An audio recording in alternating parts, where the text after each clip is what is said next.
The envelope hit the kitchen table with a slap that ricocheted off the copper pots like a gunshot.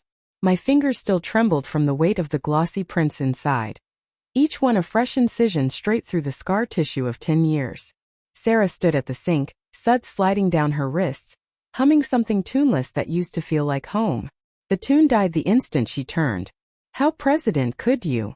My voice cracked on the last word. Raw as the day I'd proposed in the rain outside her dorm. She wiped her hands on the faded tea towel, the one with tiny embroidered lemons we'd bought on our honeymoon in Sorrento. How could I what, David? Her eyes flicked to the envelope, then to me, then away, as if the floor tiles might offer an escape route. I didn't answer with words. I fanned the photographs across the oak surface like a deck of poisoned cards. The first showed her laughing in the dim amber light of the riverside bar, head thrown back, throat exposed, the way she used to laugh at my terrible puns. Except the man beside her wasn't me. His hand rested on the small of her back, thumb tracing the ridge of her spine through the silk blouse I'd ironed that morning. Sarah's breath hitched. The color drained from her cheeks so fast I thought she might faint. David. Don't. The single syllable cracked like ice. Just look. She did. One by one, her fingers brushed the edges as though the paper might burn her. The second photo. Her lips grazing the stranger's jaw in the alley behind the bar. City neon bleeding red across their skin. The third. Them tangled in the doorway of the Meridian Hotel, her wedding ring glinting like a cruel joke under the flash. A sob tore out of her, low and animal. She pressed both fists to her mouth, but the sound kept coming muffled and wet. I didn't. I never meant. Meant what? I whispered. My own voice sounded foreign, like it belonged to someone watching from the ceiling. To let him touch you? To let him inside the life we built? Tears carved silver tracks down her face. She sank into the chair opposite me, knees buckling as if the bones had liquefied. It was one night. One stupid, drunken night after the conference in March. I was lonely, you were buried in tax season, and he listened. Listened. I tasted the word, bitter as bile. While I was home microwaving leftover lasagna for the third night in a row, wondering why my wife sounded distant on the phone. Sarah's shoulders shook. I hated myself the second it was over.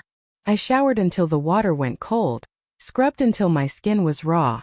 I thought if I buried it deep enough. Bury it. I laughed, a sound like breaking glass. You buried us. Silence ballooned between us, thick enough to choke on. Outside, the neighbor's sprinkler hissed in rhythmic arcs, mocking the drought in my throat. I studied the woman I'd loved since we were 22. Same freckles across her nose, same nervous habit of twisting the gold band on her finger. Except now the ring looked like shackles. I kept thinking you'd notice, she said, voice barely above the drip of the faucet. The way I flinched when you touched me. The way I started doing laundry at 2 a.m. So you wouldn't see the hotel stationery in my purse. I noticed, I said. I just didn't want to believe the story my gut was screaming. Another photo slid from the stack. Them in his car, her hand on his thigh, city lights smearing across the windshield. The timestamp read 11:47 p.m. The exact minute I'd texted her good night. Love you, see you tomorrow. Sarah followed my gaze and made a sound like a wounded bird. I deleted every message, every photo from my phone. I don't know who sent these. Doesn't matter. My fingers curled into fists. The damage is done. She reached across the table, palm up, an old gesture from our fighting days, offering peace before the storm.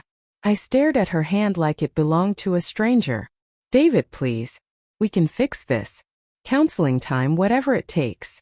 Fix this. I echoed. The words tasted like ash. You cracked the foundation, Sarah. You can't grout over a canyon. Her face crumpled. She folded forward until her forehead rested on the cool wood. Hair spilling like dark water. I love you, she whispered to the table. I never stopped. That night it was escape, not love. Punish me, hate me, but don't stop loving me. The plea hung in the air, fragile as the steam curling from my abandoned coffee. I wanted to gather her up, press my lips to the pulse hammering in her throat, erase the last 8 months with the force of my forgiveness. I wanted to shatter every plate in the cupboard and watch the shards match the pieces of my heart. Instead I stood. The chair legs screeched across tile like a scream. I need air. David. I was already at the door, keys biting into my palm. Behind me, her sobs chased me down the hallway, each one a question I couldn't answer. The night swallowed me whole, cool and indifferent, while the photographs lay scattered across the table like autopsy evidence of a marriage pronounced dead at the scene.